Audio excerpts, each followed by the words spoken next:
Hello everyone, good morning. তোমরা সবাই কেমন আছো? আশা করি সবাই ভালো আছো, সুস্থ আছো। আমরাও বেশ ভালো আছি।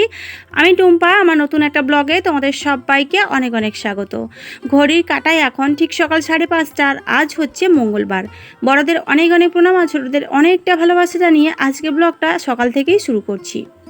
সকালে ঘুম থেকে উঠেই না, এই যে দেখো বারান্দায় গতকালকে বেশ কয়েকটা ভেজা জামা কাপড় ছিল, তো ওগুলো শুকিয়ে গেছে, কিন্তু বারান্দায় তো এলোমেলো হয়ে রয়েছে না, তো সেই জন্যই কিন্তু সকালবেলাতে সমস্ত জামা কাপড়গুলো আগে ভাঁজ করে নিচ্ছি।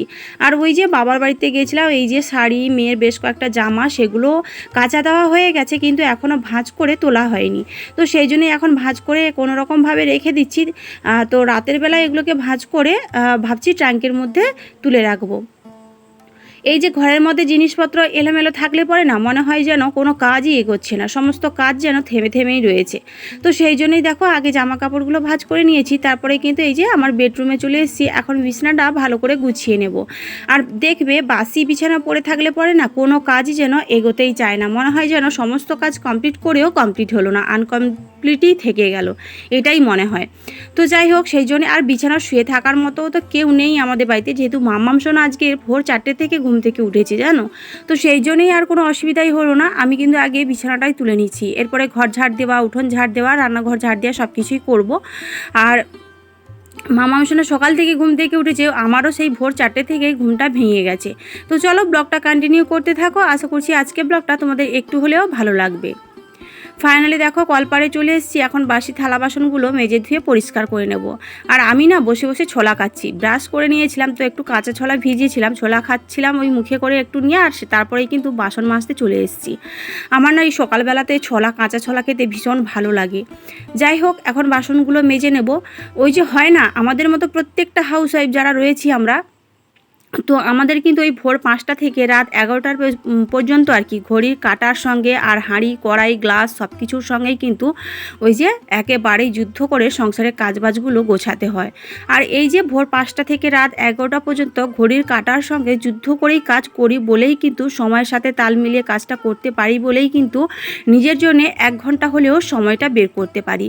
তো প্রত্যেক দিনই মানুষের শরীর তো সমান যায় না, তাই না? মাঝে মধ্যে একটু গড়বিড়ি হয়ে যায়। আর দেখবে যখনই তুমি সংসারের প্রতি একটু অনহেলা করবে, অবহেলা চলে আসবে, তখনই দেখবে সংসারের সমস্ত কাজগুলো না কেমন যেন এলোমেলো হয়ে যায়, টাইম টু টাইম হতেই চায় না।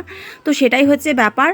তো কাজগুলো হয় কিন্তু একটু লেট করেই হয়, ওই সময় হয় না আর কি। আর তখনই কিন্তু আমাদের মতো প্রত্যেকটা হাউস ওয়াইফদের না অনেকটাই ঝামেলা ফেস করতে হয়। কারণ কি, আমাদের প্রত্যেকেরই বেবি রয়েছে, তাদেরকে রেডি করানো, তাদেরকে খাওয়ানো, স্কুলে দিয়ে আসা, পড়তে বসানো, প্রত্যেকটা কাজই কিন্তু ধরে ধরে আমাদেরই করতে হয়, তাই না? তো সেই জন্যই দেখো একেবারে ভোর 5টা থেকে উঠে সংসারের কাজে মন দিয়ে দিয়েছি। আর এখন এই যে বাসনগুলো মাজা দেওয়া হয়ে গেছে, তো এরপরে হচ্ছে সোনা কিন্তু ঘুম থেকে উঠে পড়েছে, ও ফ্রেশ ট্রেশ হয়ে চলে গেছে ওই বাড়িতে। তো ওই বাড়িতে গেছে, আর আমিও এদিকে টুকটুক করে সমস্ত কাজগুলো করে নিচ্ছি। আর এখন দেখো রান্নাঘরে চলে এসেছি। রান্নাঘরে এই যে নিচটা আমি এখন গোবর আর মাটি দিয়ে লেপা মোছা করে নেব। আর এখানে যেহেতু প্রত্যেক দিন সকালবেলা, রাতের বেলা, দুপুরবেলাতে বসে খাই, তো এই এঁঠো জায়গাটা খাওয়ার পরে লেপা মোছা করলেও আবার সেই বাসি এই সকালবেলা বাসি লেপা মোছাটা করতেই হয়, না হলে কিন্তু একেবারে দেখতে বিশ্রী লাগে। তো সেই জন্যই দেখো ভালো করে লেপা মোছাটা করে নিচ্ছি। আর এরপরেই কিন্তু রান্নার জন্য আবার সবজি টবজি কী রান্না হবে সেগুলো গোছাতে হবে। কারণ কি, সোনাকে স্কুলে নিয়ে যাওয়া নিয়ে আসার একটা ঝামেলা তো থেকেই যায়, তোমরা সবাই জানো যাদের বেবি রয়েছে। তো যাই হোক, আর এই যে যা গুমট পড়েছে, মনে হচ্ছে বর্ষাকাল নয়, এটা হচ্ছে গ্রীষ্মকাল। ওই চৈত্র বৈশাখ জ্যৈষ্ঠী মাসের মতো গরম পড়েছে, এত ভ্যাবসা গরম কি বলবো, একেবারে সহ্য করতেই পারছি না গো, কিচ্ছু করার নেই। আর সাথে দেখো এখন আমি সবজি কাটতে বসে গেছি, ওদিকে লেপা মোছা কমপ্লিট হয়ে গেছে। আর এই যে দেখতে পাচ্ছ, এগুলোকে সবাই আমাদের এখানে বলে হনুমান করি, তোমরা কি করাই বলো সেটা অবশ্যই কমেন্ট করে জানাবে। আর দেখো এখন আমি সবজিগুলো কেটে নিচ্ছি, এরপরেই কিন্তু সবজিগুলো কেটে ধুয়ে রান্নাঘরে তুলে রাখার পরে স্নান সেরে পুজো দিয়ে একেবারে রান্নাঘরে আসবো রান্নার জন্যে। তারপরে তো সোনারও অনেক ঝামেলা রয়েছে। আর সোনা এখন পড়তে বসে গেছে জানো, ও পড়ছে, আর আমি এখন রান্নাঘরে চলে এসেছি। স্নান সেরে পুজো দেওয়া হয়ে গেছে, এখন রান্নাটাও বসিয়ে দিয়েছি। এক সাইডে ভাতের হাঁড়িটা বসিয়ে দিয়েছি, আর একদিকে দেখো এই যে কড়াইতে তেল গরম করে এখন কড়াইগুলো আমি ভাজার জন্য দিয়ে দিচ্ছি। এর মধ্যে নুন আর একটু হলুদ দিয়ে দেবো, দেওয়ার পরেই কিন্তু একটু ঢেকে দেবো, দিলে পরে কড়াইটা সেদ্ধ হয়ে যাবে, তারপরে ভাজা ভাজা মতন করে নেব। যে কোনো কড়াই বলো, শাক বলো, আমার কিন্তু ওই পেঁয়াজ আর কাঁচা লঙ্কা দিয়ে খেতে ভীষণ ভালো লাগে। কিন্তু আমার সোনা মাম্মাম আবার মানে পেঁয়াজ দিলে খেতেই চায় না। তো ওই জন্য আর কড়াই ভাজাতে পেঁয়াজ দিলাম না, এমনি ভাজা করব। আর এদিকে দেখো সয়াবিন আলু তরকারি রান্না করব, সেই জন্যই কিন্তু আলুগুলোকে একটু সেদ্ধ করে নেব। আর সাথে হচ্ছে তোমার সয়াবিনগুলো ভিজিয়ে রেখেছিলাম, সেগুলোকে কিন্তু আমি কি করব বলো তো, হালকা তেলে একটু ভেজে নেব। কারণ কি সয়াবিন না ভাজলে পরে না আমার খেতে কেমন একটা ভালো লাগে না, কেমন একটা গন্ধ ছাড়ে আমার মনে হয়। যাই হোক, ওদিকে আলুও সেদ্ধ করে নিয়েছিলাম, সেদিকে সয়াবিনটাও ভেজে নিয়েছিলাম। এখন একটু মশলা করে ওর মধ্যেই দেখো এখন আলু আর সয়াবিনটা ভালো করে মিক্সড করে নিচ্ছি। মশলা বলতে সেরকম কিছু নয় গো, একটু পেঁয়াজ বাটা, কালো জিরে ফোড়ন আর একটু তেজপাতা দিয়ে আর একটা কাঁচা লঙ্কা চেরা দিয়ে দেখো এই যে নাড়াচাড়া করে নিয়েছি। আর এদিকে কড়াইটাও ভাজা হয়ে গেছে, সাথে দেখতে পাচ্ছ একটা চিংড়ি মাছ। এই চিংড়ি মাছটা সোনা না আমাদের এই খালপাড়ে কুড়িয়ে পেয়েছিল, কেউ হয়তো জাল ফেলতে এসেছিলো তো ওখানেই পড়েছিল, সোনা দেখতে পেয়েছে, ওটা নিয়ে এসে বলছে মা তুমি আমাকে এই চিংড়ি মাছটা ভেজে দাও। তো সেই জন্য ওকে ভেজে দিলাম। আর সোনা এখন স্নান করে চলে এসছে, ওকে কিন্তু খেতে দেবো। ও না একা একাই স্নান করতে পারে বুঝলে, আমার অনেকটাই ঝামেলা কমিয়ে দিয়েছে আমার সোনা মাটা। তো দেখো ক্যামেরাটা কিন্তু একটু অন্যদিকে ঘুরে গেছে, তোমরা প্লিজ একটু কষ্ট করে ভিডিওটা দেখে নিও। সোনার খাওয়া হয়ে গেছিলো, তারপরে আমিও খেয়ে রেডি সেডি হয়ে মা আমি দেখো বেরিয়ে পড়েছি। সোনাকে এখন স্কুলে নিয়ে যাব। আর সোনার সামনে ক্যামেরাটা অন করলেই না ও এরকমই করে, দেখতেই পাচ্ছ মুখটা কেমন ফিরিয়ে নিল। যাই হোক, ওকে এখন স্কুলে দিতে যাব। ওকে স্কুলে দিয়ে না আমি একটু বাজারের দিকে যাব বুঝলে। যাই হোক, এখন স্কুলে দিয়ে আমি কিন্তু বাড়ি চলে এসেছিলাম। আর বাড়িতে এসেই না তোমাদের সঙ্গে আর কথা বলা হয়নি, আমার কিছু কাজ ছিল সেগুলোকে কমপ্লিট করেছিলাম। তারপরে কিন্তু এই যে দেখো সোনাকে স্কুলে আনতে গেছিলাম, স্কুলে ওকে খাওয়াতে গেছিলাম। আর আমার না তখন খাওয়ারই সময় হচ্ছিল না, এত খিদে পাচ্ছিল কি বলবো তোমাদের। ওখানে 3টে পর্যন্ত বসেছিলাম আর বাড়ি আসতে ওই 3:30 বেজে গেছে। তারপরে সোনাকে ঘুম করিয়ে দিয়েছিলাম, ওকে ঘুম করানোর পরে আমি এই যে দেখো 4:30 মতো বাজে, এখন উঠে একটু খেলাম, তরকারি ভাত ছিল একটু খেলাম। খাওয়ার পরে এই যে দেখো বাসনগুলো এখন কলপাড়ে মেজে ধুয়ে নিচ্ছি। আর এরপরেই হচ্ছে সোনার বেশ কয়েকটা বলবো না, ওর স্কুলের ড্রেস রয়েছে, আমারও ওই শাড়িটা বেরিয়েছে যেটা পরে ওকে স্কুলে দিতে গেছিলাম, তো ওগুলো এখন কাচা ধোয়া করে নেব।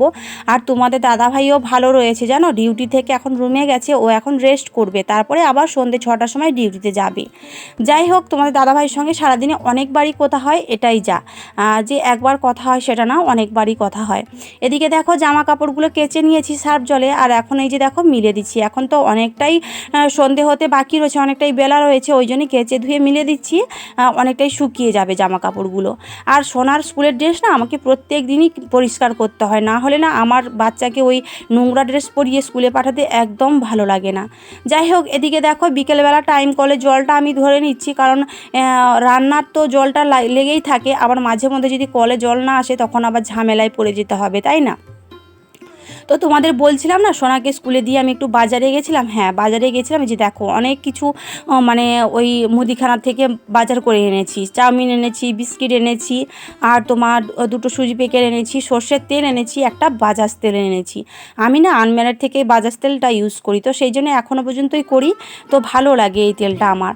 আর এই তেলটা আমার ভীষণ ভালো শ্যুট করে, তো সেই জন্যেই। তো এরপরে অনেক কাজ রয়েছে, এগুলোকে গোছগাছ করবো। আর সন্ধে ঘরে কাজ রয়েছে, ঘর ঝাড় দেওয়া, উঠোন ঝাড় দেওয়া, সন্ধে প্রদীপ জ্বালানো, সোনাকে পড়তে বসাবো, অনেক কিছুই কাজ রয়েছে।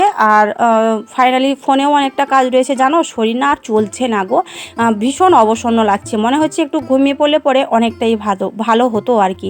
আর এই পরিস্থিতিতে না ঠিক মায়ের কথা মনে পড়ছে, মা যদি আমার এরকম হালত দেখতো, মা বলতো তুই একটু ঘুমিয়ে পড়, আমি কাজগুলো করে নিচ্ছি।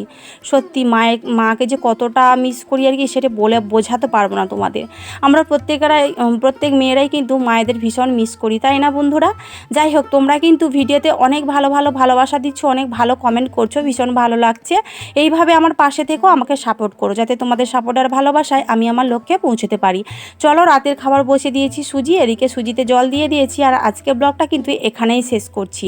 ব্লগটা তোমাদের কেমন লাগলো অবশ্যই কমেন্ট করে জানাবে। সবাই ভালো থাকবে, সুস্থ থাকবে। Good night, tata.